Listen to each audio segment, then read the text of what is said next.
আজকে যে মুভিটি এক্সপ্লেন করব এটি একটি ড্রামা থ্রিলার তামিল মুভির নাম পার্কিং।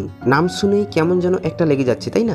সামান্য একটা পার্কিং, এটা নিয়ে আর কী বা সিনেমা হতে পারে, কিন্তু এই পার্কিং নিয়েই তৈরি হয়েছে গল্পে ভরা অসাধারণ এক সিনেমা।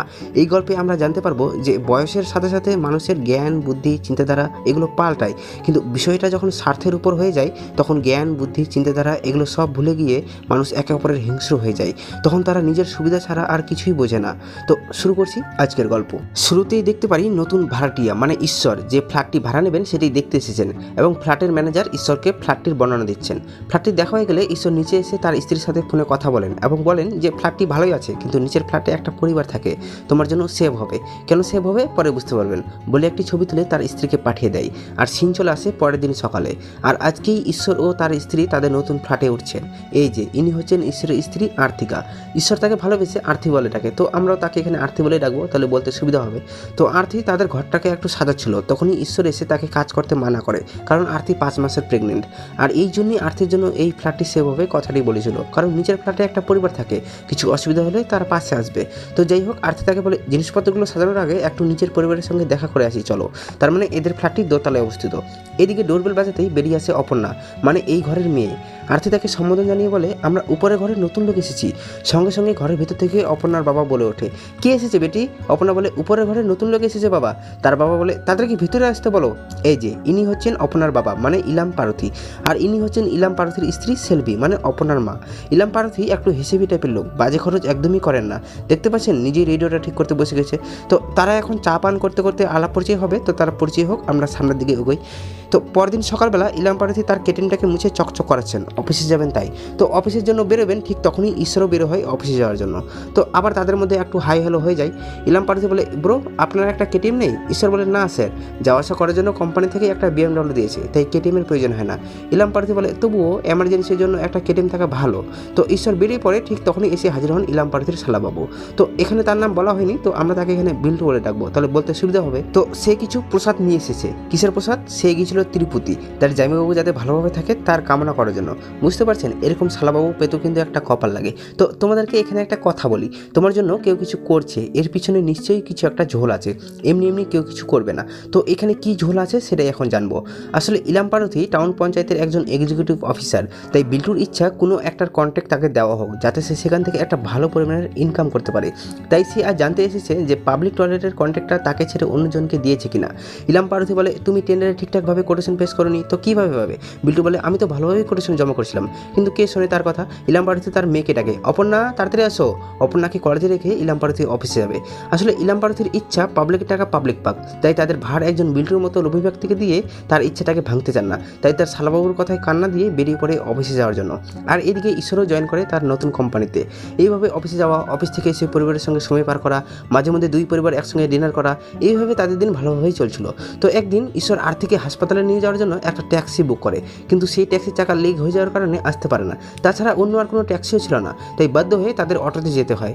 আর্থির এই অবস্থায় অটোতে যেতে অসুবিধা হচ্ছিল, যেটা ঈশ্বরের বুঝতে আর বাকি থাকে না। ড্রাইভার কাকাকে বলে কাকা গাড়ি একটু দেখে চালান, আমার বউ প্রেগনেন্ট। কিন্তু কি করার, 3 চাকার গাড়ি। তো যেমন তেমন করে তারা হাসপাতালে পৌঁছায়। তো ফেরার পথে বউকে বলে জান তোমার কী রঙ পছন্দ গো? নীল রঙ না? বউ বলে হ্যাঁ, কেন? সিন চলে আসে শোরুমে। আর্থির পছন্দ নীল রঙের একটা বিএমডব্লিউ কিনে ফেলে তারা। দেখেছেন বউকে কতটা ভালোবাসে ঈশ্বর। এদিকে বাপ বেটি মিলে ক্যারাম খেলছে, মা নারকেলের উপর অত্যাচার লাগিয়ে দিয়েছে চাটনি বানানোর জন্য, আর বিল্টু দিদির কানে মন্ত্র বলছে। দিদি আগের কন্ট্রাক্টটা তো দিল না, তুমি বলে এবার জলের ট্যাঙ্কের কন্ট্রাক্টটা দিতে বলো না, তুমি বলে দিয়ে দিবে। ওপাশ থেকে বলে কি গো চাটনি তৈরি হলো? সেলভি বলে নারকেল চাটনি বানাচ্ছি। ইলাম পারথী বলে আজ নারকেল চাটনি খাবো না, তুমি টমেটোর চাটনি বানাও।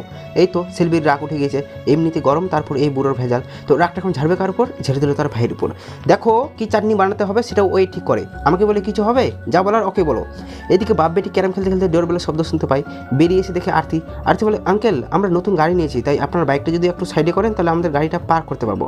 তো ইলাম পারথীও কথা মতো তার কেটিএমটাকে সাইড করে দেন। ইলাম পারথীও খুশি হয় এইভাবে যে এই বাড়িতে প্রথমে একটা গাড়ি আসলো। তো পরদিন ইলাম পারথী অফিসে যাবে, তো তার কেটিএমটাকে এখন সাইড নিয়ে বের করতে হবে, যেটাতে তার একটু হলেও মনে ক্ষোভ জন্মায়। কিন্তু কি করার, কিছু করার নেই, কারণ সেও এখানে ভাড়া দিয়ে থাকে। তো সন্ধ্যাবেলা এরা দুজনে একটু প্রেমের গল্প জুড়বে, মোবাইলে কল চলে আসে। কে ফোন করেছে? ইলাম পারথী। ব্রো আপনার গাড়িটা একটু সাইডে করবেন, আমার কেটিএমটা ভিতরে ঢুকাতে অসুবিধা হচ্ছে। তো ঈশ্বর এসে সাইড করে দেন। এবং বলেন সরি স্যার, এরপর থেকে এইভাবেই পার করে রাখবো। তো সিন চলে আসে পরদিন সকালবেলা। ইলাম পারথী গাছে জল দিচ্ছিল, তখনই আসে এক ছোকরা। কে হয় এই ছোকরা জানতে চাইলে তাকে কোনো উত্তর না দিয়ে সে উপরে চলে যায়। এতে তো বুড়ো পুরো খেপে যায়। সে এসেছে ঈশ্বরের কাছে, ঈশ্বর তাকে ডেকেছে গাড়ি ওয়াশ করার জন্য। তো সে গাড়ি চাবি নিয়ে নিচে আসলে ইলাম পারথী তাকে আবার প্রশ্ন করলে তার উল্টোপাল্টা জবাব দেয়। তাতে ইলাম পারথী আরও খেপে যায়। অফিসে গিয়েও তার শান্তি নেই, কারণ সে একজন বয়স্ক মানুষ, সে তাই তার সাথে সম্মান দিয়ে কথা বলা হোক। তো রাত্রিবেলা অফিস থেকে ফিরলে তার কেটিএমটা ভেতরে ঢোকানোর সময় তার অজান্তেই ঈশ্বরের গাড়িতে একটা দাগ লাগিয়ে দেয়। তো পরদিন সেই ছোকরা আবার গাড়িটি মুছতে আসলে সে দাগটি দেখতে পেয়ে যায় এবং ঈশ্বরকে গিয়ে বলে স্যার, গাড়িতে একটা দাগ লেগে গেছে। শুনে ঈশ্বর তো অবাক, নতুন গাড়িতে দাগ লেগেছে, মন তো খারাপ হবেই। এসে দেখি সত্যি, কীভাবে হলো এটা। ঠিক তখনই অফিসে যাওয়ার জন্য ইলাম পারথী বেরিয়ে আসে। ঈশ্বর চিন্তিত আছে, বুঝতে পেয়ে ইলাম পারথী বলে কি হয়েছে ব্রো। ঈশ্বর তাকে ডাকে, স্যার এখানে একটু আসুন তো। ইলাম পারথী দেখে বলে আরে ব্রো, দাগ কীভাবে আসলো, আপনার একটু ধ্যান রাখা উচিত। ঈশ্বর বলে গাড়িটি পার্ক করেছিলাম, তখন কোনো দাগ ছিল না। ইলাম পারথী বলে তাহলে কে করলো, দরজা তো বন্ধ থাকে। ঈশ্বর বলে স্যার আপনি তো বলতে যাবে। ঠিক তখনই ইলাম পারথী বলে ওঠে ব্রো, আমি যখন আমার বাইকটাকে রাখছিলাম আমার জ্ঞান ছিল, একটু ভেবে কথা বলবে। ঠিক তখনই ঈশ্বর বাইকের যে জায়গাটি দিয়ে দাগ লেগে গিয়েছিল সেই জায়গাটি দেখতে পেয়ে যায়। ইলাম পারথীও দেখে বুঝতে পারে যে তার কেরিমটা দিয়ে দাগটা এসেছে, তাই একটু দুঃখ প্রকাশ করে, কিন্তু ঈশ্বরের ক্ষতি হয়েছে তাই ইলাম পারথীর সাথে একটু ভারী মেজাজ করে কথা বলে ফেলে। তো সন্ধ্যাবেলা আবার বাড়ি ফিরলে ঈশ্বর ইলাম পারথীকে সরি বলে সেই ক্ষমা চেয়ে নেয়। তো তাদের মনের ভাব আবার মিল করার জন্য একটু গোমূত্র নিয়ে বসে পড়ে। তো গোমূত্র পান করতে করতে ঈশ্বর বলে ওঠে স্যার আপনিও তো একটা গাড়ি নিয়ে নিতে পারেন। তো এখানে ইলাম পারথী একটা সুন্দর কথা বলবে, মন দিয়ে শুনুন। ইলাম পারথী বলে ব্রো, তোমার বয়সটা ইয়ং, তাই তুমি উত্তেজনার সাথে কথা বলো আর আমি অনুভব করে কথা বলি। লাক্সারিভাবে থাকার জন্য ফালতু খরচা করা বুদ্ধিমানের কাজ নয়। এখন তোমরা দুইজন, তাই ভালোভাবেই আছো। পরে যখন তোমাদের বান্টু বাবলি আসবে তখন তোমার সেভিংয়ের কথা মনে পড়বে। তাদের স্কুলের খরচা, কলেজের খরচ বাড়তেই থাকবে। আর মেয়ে হলে তো হয়েই গেছে, সে বড় হবে, তারপর তার বিয়ের খরচা, ডেলিভারি খরচা, নাতি নাতিনের খরচা, ফাংশন, এসব মাথার উপর হতেই থাকবে। আর এইসব কিছু করার জন্য টাকা সেভিং রাখার প্রয়োজন আছে। ঈশ্বর বলে বিয়ের জন্য এত খরচ করার কোনো প্রয়োজন আছে কি? আমরা তো রেজিস্টার করে বিয়ে করেছি আর ভালোভাবে আছি। শুনে ইলাম পারথী রেগে যায়, কী বলতে চাইছো, আমার মেয়েরও কি তোমার মতো রেজিস্টার করে বিয়ে হবে? রেগে গিয়ে সে সেখান থেকে উঠে চলে আসে। তো পরদিন ইলাম পারথী অফিসে যাবে, কিন্তু গাড়িটা এমনভাবে রাখা আছে যে তার বাইকটা বের করার মতো একটুও জায়গা নেই। তো উপরে গিয়ে সাইড করতে বললে ঈশ্বর বলে সে আগে খাওয়া কমপ্লিট করবে তারপর যাবে। আর ইলাম পারথী অতক্ষণ অপেক্ষা করে থাকতে না পারায় সে আজ রেগে গিয়ে হেঁটেই অফিসে চলে যায় আর হেঁটেই বাড়ি আসে। পরে ঈশ্বর এসে তার গাড়িটা পার্ক করতে চাইলে দেখে ইলাম পারথী তার কেটিএমটা মাঝখানে রেখে দিয়েছে। তো অনেক রাত্রি হয়ে গেছে তাই নিজেই বাইকটাকে সাইড করে দেয়, কিন্তু ঈশ্বরের ভুলবশত ইলাম পারথীর গাড়িটা যায় উল্টে। সকালবেলা ইলাম পারথী বের হলে দেখে তার বাইকটা উল্টে পড়ে আছে, তাই সে রেগে গিয়ে ঈশ্বরকে টেনে নিয়ে আসে। কি করছো এটা? ঈশ্বর বুঝতে পেরেছে তার কারণেই হয়েছে। ঈশ্বর বলে স্যার, কাল আপনার বাইকটা মাঝখানে ছিল, সাইড করে রেখেছিলাম, কিন্তু ভুল করে পড়ে গেছে। ইলাম পারথী বলে পড়ে গেছে না ফেলে দিয়েছো? আর আমার বাইকটাকে তোমাকে কে হাত দিতে বলেছে? আমাকে ডাকা উচিত ছিল। ঈশ্বর বলে অনেক রাত্রি হয়ে গেছিলো তাই ডাকিনি। আর আপনি মাঝখানে রাখবেন কেন? ইলাম পারথী বলে আমার বাইক, আমার যেখানে ইচ্ছা সেখানে রাখবো, তুমি বলো আর কি? তো শুরু হয়ে যায় তাদের তৃতীয় বিশ্বযুদ্ধ। পরে বাড়ির মালিক আসে, বলে একটা পার্কিং নিয়ে ঝগড়া, অ্যাডজাস্ট করে থাকতে পারো না? ইলাম পারথী বলে আমি অ্যাডজাস্ট করেছিলাম, কিন্তু সে আমাকে হেঁটে অফিসে যেতে বাধ্য করেছে, আমি আর কিছু শুনবো না, ওকে গাড়ি বাইরে রাখতে বলো। ঈশ্বর রেগে গিয়ে বলে বাইরে বাইরে কেন রাখবো, আমিও তো এখানে ভাড়া দিয়ে থাকি। তো মালিক বলে দেখো, গাড়ি রাখার জন্য বড় জায়গা লাগে আর বাইকের জন্য ছোট। ইলাম পারথীকে বলে তোমাকে অ্যাডজাস্ট করে থাকতেই হবে। ইলাম পারথীকে এই কথা শুনে নিজেকে ছোট বলে মনে হয়, তাই সেও একটা গাড়ি কিনে ফেলে। পরে ঈশ্বর অফিস থেকে আসলে দেখে তার পার্ক করার জায়গায় ইলাম পারথীর গাড়ি, তাই তাকে এখন গাড়ি বাইরে রাখতে হবে। তো এখন তাদের পার্কিং নিয়ে কম্পিটিশন চালু। অফিস থেকে তাড়াতাড়ি এসে কে আগে ভিতরে রাখে। তো ঈশ্বর একবার ভিতরে রাখতে পেরে সে আর গাড়ি বের করে না, সে কোম্পানির গাড়িতেই যেতে শুরু করে। তো ইলাম পারথী একদিন বুদ্ধি খাটিয়ে মার্শাল ঠিক করে বাহানায় তাকে গাড়ি বের করতে বলে। ঈশ্বর আজ কোম্পানির গাড়িতে যেতে পারলো না, সে গাড়ি বের করেছে, তাই সে আজ নিজের গাড়িতেই অফিসে যায়। তখন ইলাম পারথী তাড়াতাড়ি মার্শাল ঠিক করিয়ে তার গাড়িটি ভিতরে রাখবে, তখনই আমরা দেখতে পারি ঈশ্বর অফিসে না গিয়ে তার গাড়িটি ভিতরে রেখে দেয়। আর ইলাম পারথী কন্ট্রোল হারিয়ে প্রাচীরে ধাক্কা লাগিয়ে দেয়। তার মাথায় তো আগুন লেগে গেছে, গাড়ি থেকে বের হয়ে পাথর দিল ঈশ্বরের গাড়িতে ঝাঁটা। দেখেছেন বুড়োর রাগ। তো ঈশ্বরও বের হয়ে তেরে চলে আসে। শুরু হয়ে যায় তাদের জামা ছেড়াছেড়ির কম্পিটিশন। তো জামা তো ছিঁড়তে পারলো না, কিন্তু বুড়োর গালে চর বসিয়ে দিল আর বুড়োর আঙুল দেখিয়ে বলে তোকে দেখে নিব। তো ঘটনা শুনতে পেরে তার শালাবাবু চলে আসে, বলে আমি যদি থাকতাম তাহলে তার সেখানেই হাত পা ভেঙে দিতাম। আসলে বিল্টুর তো এখনই সুযোগ, যদি তার জামাইবাবুর পাশে থাকে তাহলে হয়তো কোনো একটা কন্ট্যাক্ট তাকে দেবে। ইলাম পারথী বলে তার হাত পা ভাঙলে হবে না, সে অতগুলো লোকের সামনে আমাকে চর মেরেছে, তারও সম্মান হারাতে হবে, তাকে জেলে ঢুকাতে হবে। অপর্ণা বলে বাবা, সে তোমাকে মেরেছে, তারই অপমান হয়েছে, এর জন্য পুলিশ কমপ্লেন করো না। তার মামা বলে তুমি এখনো ছোটো আছো, কিছু বোঝো না, ভিতরে যাও। বিল্টু ইলাম পারথীকে বলে পুলিশ কমপ্লেন করতে হবে তো? তাহলে আমি যেটা বলছি সেটা ভালোভাবে শোনো, কী বলেছে পরে বুঝতে পারবেন। এদিকে ঈশ্বর অনলাইনে ঘর খুঁজছে, অন্য জায়গায় শিফট করবে, তার জন্য সে বুঝতে পেরে গেছে যে এখানে থাকলে আরও পেঁচাল বাড়তেই থাকবে। তখনই ডোরবেল বেজে ওঠে। কে এসেছে? পুলিশ কাকু। পুলিশ কাকু বলে, তুমি ঈশ্বর? ঈশ্বর বলে, হ্যাঁ, তোমার নামে কমপ্লেন এসেছে, তোমায় থানায় যেতে হবে। কে কমপ্লেন করেছে? ইলাম পার্বতী। কিসের কমপ্লেন? তার মেয়েকে সে অকম করার চেষ্টা করেছিল। মনের মধ্যে প্রতিশোধের রাগের আগুন কতটা দাউ দাউ করে জ্বললে একজন বাবা হয়ে তার মেয়েকে দিয়ে এরকম একটা কমপ্লেন করতে পারে, ভাবতে পারছেন? অপর্ণা তো রাজি ছিল না, কিন্তু তাকে কনভিন্স করে রাজি করানো হয়েছে। বাড়িতে এসে অপর্ণাকে তার মা গালি দেয়। যেটা হয়েছে তার উপর ভিত্তি করে কমপ্লেন না করিয়ে যা হয়নি সেটা কমপ্লেন করেছে তার জন্য। এইদিকে আর্থিকে বলা হয় এখনও এফআইআর হয়নি, তাই সে যদি কোনো আইন অধিকারী অথবা যে কমপ্লেন করেছে তার কাছে ক্ষমা চেয়ে নেয় তাহলে ঈশ্বর মুক্তি পাবে। তাই আর্থি ইলাম পার্বতীর কাছে এসে অনেক অনুরোধ করে, কিন্তু কোনো লাভ হয়নি। কিন্তু অপর্ণাকে সংকোচ লেগেছে, তাই সে পরদিন নিজে গিয়ে কমপ্লেনটা উঠিয়ে দেয়। তাই বাড়িতে এসে একটু হাঙ্গামাও হয়ে যায়। এদিকে আর্থি ঈশ্বরকে বোঝায় যে সে আর চায় না তাদের জন্য এখানে আর কোনো সমস্যা হোক, তাই তারা অন্য জায়গায় না যাওয়া পর্যন্ত গাড়ি বাইরে রাখবে। আর এতে ঈশ্বরও রাজি হয়ে যায়। আর এটা দেখে ইলাম পার্বতী খুশি হয়ে যায়, যাক না তাড়াতেই বিড়াল ভেঙে গেছে। কিন্তু বিড়াল ভাগিনি মামা, সে লুকিয়ে লুকিয়ে সব রং তামসা দেখছে। মানে ঈশ্বর এখন কটা দিন অফিসে না গিয়ে ইলাম পার্বতীকে ফলো করছে। সে কখন অফিসে যাচ্ছে, কি করছে, কখন বেরোচ্ছে, সব কিছু। সন্ধ্যাবেলা এরা খেতে বসলে অপর্ণা না খেয়েই উঠে যায়। এতে ইলাম পার্বতী বুঝতে পারে তার কারণেই এরকম করছে। তাই সকালবেলায় সে আর্থের কাছে চলে যায়, বলে, আমার ভুল হয়ে গেছে বেটি, আমার মেয়েকে দিয়ে এরকম কমপ্লেন করানো উচিত হয়নি। সেই দিন সে আমাকে অতগুলো লোকের সামনে চর মেরেছিল, এই জন্য আমার রাগ উঠে গিয়েছিল। কিন্তু তোমার উপর আমার কোনো রাগ নেই, তাই তোমাদের ভালোর জন্যই বলছি তোমরা অন্য জায়গায় ঘর খোঁজো আর সেখানেই ভালোভাবে থাকো। বলে সে অফিসে চলে যায়। সেখানে গরম, তাই তার স্টাফকে ফ্যান চালু করতে বলে, কিন্তু বিদ্যুৎ নেই, আসবে 4টের পর। আজকে বিড়াল রেডি, মানে ঈশ্বর ইলাম পার্বতীর অফিসে ঢুকে যায়। তার স্টাফ বলে, স্যার একজন আপনার সাথে দেখা করতে এসেছে। তো ইলাম পার্বতী আসতে বলে, কিন্তু দেখে ঈশ্বর। ইলাম পার্বতী বলে, কেন এসেছো? আবার কিছু করবে নাকি? ঈশ্বর বলে, না স্যার, আমি 4 দিন ধরে ঘুমাতে পারি না, পাগলের মতো লাগছে, আমাকে শাস্তি দেওয়া হয়েছে, পরিবর্তে তো কিছু করতে হবে না। ইলাম পার্বতী বলে, আমাকে ধমকি দিচ্ছ? এটা সরকারি অফিস, কিছু করলে এখান থেকে তুমি পালাতে পারবে, চুপচাপ বের হয়ে যাও। তো ঈশ্বরও চুপচাপ বের হয়ে যায়। তো তা দেখে ইলাম পার্বতীও চিন্তিত, কিছু করলো না, তবে আসছিল কেন? তখনই একটা কাগজ ডাস্টবিনে ফেলবে, দেখতে পেয়ে যায় একটা খাম। কি আছে এতে? টাকা। আসলে এই কাজ আর কেউ না, ঈশ্বরই করেছে, এটা বুঝতে আর বাকি থাকে না। তাই তাড়াতাড়ি টাকাগুলো সরানোর চেষ্টা করছিল, কিন্তু তখনই হাজির হয়ে যায় এই মাসিমা আর তার দলবল। মাসিমা তার আধার কার্ড দেখিয়ে পরিচয় দিয়ে শুরু করে তার তল্লাশি। তো ইলাম পার্বতীও প্যান্ট জামা চেক করে, কিন্তু কিছু পেল না। তো রেখেছে কোথায়? ফ্যানের উপর, কারণ 4টের পর বিজলি আসবে, তাই এটাই একমাত্র সেফ জায়গা। তো কিছু পেলো না, তাই বেরোবে, কিন্তু ঘড়ির কাঁটা দেখতে পাচ্ছেন 4টে বাজলো বলে। তো কিছুক্ষণ পর বিজলি আসে আর তারপর তার স্টাফ দেয় ফ্যান চালু করে। তো শুরু হয়ে যায় টাকার বৃষ্টি। তো ইলাম পার্বতীকে সাসপেন্ড করে দেওয়া হয়, আর সেটা আর্থিক টিভিতে দেখতে পেয়ে ঈশ্বরের উপর একটু চিল্লাচিল্লিও করে।